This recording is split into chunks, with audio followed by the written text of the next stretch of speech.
एक राज्य में एक राजा के पास बहुत बंदी हुआ करते थे। उन्हीं में से एक था नारद। नारद था तो सिर्फ एक बंदी, लेकिन वह बड़ा ही होशियार और बुद्धिमान था। उसकी चर्चे दूर दराज के इलाकों में फैलने लगी थी। एक दिन इस बात की खबर उसके राजा को लगी। राजा ने नारद को बुलाया और कहा, सुना है कि तुम बहुत बुद्धिमान हो। मैं तुम्हारी बुद्धिमानी की परीक्षा लेना चाहता हूँ। अगर तुम इसमें पास हो गए तो तुम्हें बंदी से मुक्त किया जाएगा। राजा ने कहा, जाओ, एक मरे हुए इंसान को काटो और उसका जो हिस्सा बढ़िया हो उसे ले आओ। नारद ने आदेश का पालन किया और मरे हुए इंसान की जीभ लाकर राजा के सामने रख दी। कारण पूछने पर कि जीभ ही क्यों लाया, नारद ने कहा, अगर शरीर में जीभ अच्छी हो तो वाणी अच्छा होता है, और वाणी अच्छा है तो सब कुछ अच्छा ही अच्छा होता है। राजा ने आदेश देते हुए कहा, अच्छा, इसे उठा ले जाओ और अब मरे इंसान का जो हिस्सा बुरा हो उसे ले आओ। नारद बाहर गया, लेकिन थोड़ी ही देर में उसने उसी जीभ को लाकर राजा के सामने फिर रख दिया। फिर से कारण पूछने पर नारद ने कहा, अगर शरीर में जीभ अच्छी नहीं तो सब बुरा ही बुरा है।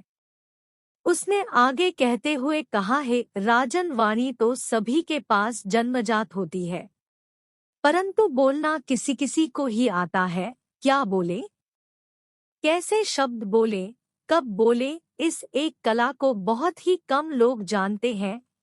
एक बात से प्रेम झरता है और दूसरी बात से झगड़ा होता है।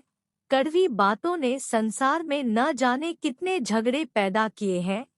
इस दुनिया में बड़े बड़े कहर ढाए हैं। जीभ 3 इंच का वो हथियार है जिससे कोई 6 फीट के आदमी को भी मार सकता है, तो कोई मरते हुए इंसान में भी प्राण फूंक सकता है। संसार के सभी प्राणियों में वाणी का वरदान मात्र मानव को ही मिला है। उसके सदुपयोग से स्वर्ग पृथ्वी पर उतर सकता है और दुरुपयोग से स्वर्ग भी नरक में परिणत हो सकता है। राजा नारद की बुद्धिमानी और चतुराई भरी तर्क सुनकर बहुत खुश हुआ। आज उनके बंदी ने उन्हें एक बहुत बड़ी सीख दी और राजा ने उसे आजाद कर दिया। तो मित्रों, मधुर वाणी एक ऐसी वरदान है जो हमें लोकप्रिय बनाती है, वहीं कर्कश या तीखी बोली हमें अपयश दिलाती है और हमें मुसीबत में डाल सकती है। तो आपकी वाणी कैसी है? यदि वो तीखी है या सामान्य भी है तो उसे मीठा बनाने का प्रयास करिए। आपकी वाणी आपके व्यक्तित्व का प्रतिबिंब है, उसे अच्छा होना ही चाहिए।